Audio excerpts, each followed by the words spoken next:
Believe it or not, The Last Jedi is just a matter of days away. While the Star Wars films work as complete experiences, Disney has also been releasing novels, comics, shows, and video games between the movies to expand on the universe. Each of these helps to flesh out the world and bring something extra to the films, but it can also be difficult to keep track of how everything connects. And that's why we've compiled everything you need to know before seeing the latest entry in the Star Wars saga, including information about the time between The Force Awakens and The Last Jedi, as well as new details that delve into the past of the film's core characters, so let's dive in. Beginning with the book Aftermath and concluding with Empire's End, the Aftermath trilogy has served as a guide to the major events that take place between Return of the Jedi and The Force Awakens. But it has also illuminated certain character motivations that will continue to be of importance in The Last Jedi. Life Debt is the second book in the series, and it shows that General Hux' father, Brendel, was part of the final attempts to organize the failing Empire.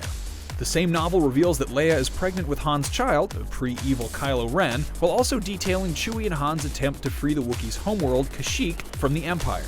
In Empire's End, we find out that Leia was plagued by nightmares of the dark side manipulating her unborn child, an eerie prediction of the fate awaiting him. The villagers from the first scene of The Force Awakens, also known as the Church of the Force, make their pilgrimage here to Jakku. But perhaps the most important part of the whole Aftermath trilogy is the revelation that the First Order was created as a contingency plan by the Emperor and was formed by Brendel Hux and a group of children soldiers kidnapped from Jakku. This plot involves seeking out a mysterious dark presence in the unknown regions of space, a presence which had always fascinated the Emperor. Also, a fun fact, Ben Solo was born the day the Galactic Concordance was signed, signaling the end of the Galactic Civil War and of the Empire. In the novel Phasma by Delilah S. Dawson, we get the origin story of the Chrome Captain, detailing her birth on the post-apocalyptic planet Parnassos, her eventual betrayal of her people, and her rise through the ranks of the First Order. We learn that Phasma grew up in a very primitive tribe and had to learn to fight dirty in order to survive. Her cunning helped her become her tribe's co-leader along with her brother. When Brendel Hux landed on her planet, Phasma took the opportunity to join something greater and in the process betrayed her whole tribe. Once in the First Order, General Armitage Hux helped Phasma kill his father while also making it so no one would know about her humble upbringings. The novel also covers Phasma constructing her chrome armor out of material from Emperor Palpatine's Naboo yacht. While the Phasma novel went into the Captain's past, the Captain Phasma limited comic series takes place immediately after the Shiny Warrior was dropped into that trash compactor in The Force Awakens. After escaping the compactor, Phasma attempts to purge any record of her traitorous involvement in lowering Starkiller's base's shields, only to find that another First Order officer already checked the logs and knows she was responsible. The comics follow Phasma as she tracks down the unlucky officer to make sure he doesn't talk, and eventually explain why she's still with the First Order and General Hux in The Last Jedi. This may be a children's book, but we had to include it in here because it has a section on Supreme Leader Snoke. It's also technically the first Star Wars product to discuss his elite Praetorian Guard, a squad of 8 humans sworn to protect the Supreme Leader.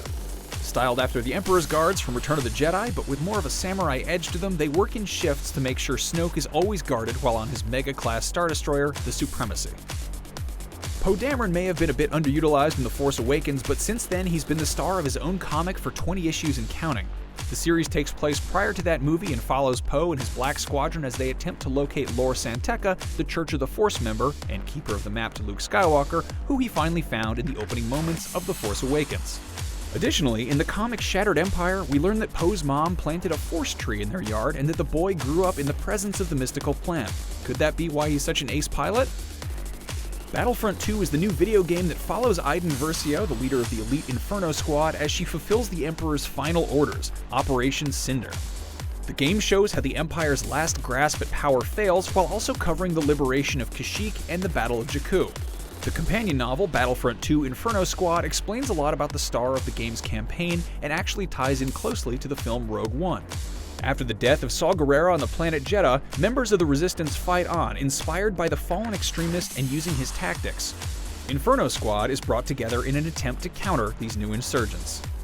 So there you have it, the key points you need to know from the new canon stories before seeing The Last Jedi. Let us know in the comments if we missed any of your favorite moments from outside the movies, and for more Star Wars, be sure to check out our list of every Star Wars game ever, or watch our review for Star Wars Battlefront 2, and as always, don't forget to like and subscribe to IGN on all your favorite platforms, and may the Force be with you.